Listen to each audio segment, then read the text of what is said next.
দেলদুয়ার জমিদার বাড়ির পূর্ব পাশে রয়েছে অনিন্দ স্থাপনার একটি মসজিদ। সম্পূর্ণ কড়ি ও শ্বেত পাথরে তৈরি এই মসজিদটি 28% জমির উপর নির্মিত হয়েছে। এটি দৈর্ঘ্যে 55 ফুট, প্রস্থে 48 ফুট এবং উচ্চতায় 25 ফুট। এখানে প্রায় 300 মুসল্লি একত্রে নামাজ আদায় করতে পারেন। মসজিদের সামনে অর্ধ ডিম্বাকৃতি বারান্দাটি দাঁড়িয়ে আছে গ্রিক স্থাপত্যের অনুকরণে সাজানো 6টি থামে ভর করে। মসজিদটির ভেতরের দেয়ালে রয়েছে চোখ জুড়ানো কিছু কারুকাজ। দেয়ালের গায়ে শ্বেত পাথরের উপর লেখা আছে কোরআনের আয়াত। মিম্বারটিও শ্বেত পাথরের তৈরি।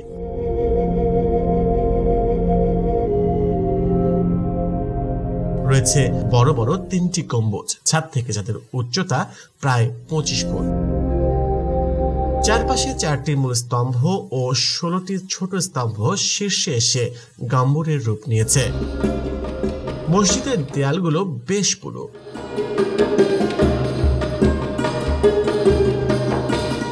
ধারণা করা হয় স্যার আব্দুল করিম গজনভির পূর্বপুরুষরা এই মসজিদটি নির্মাণ করেছিলেন,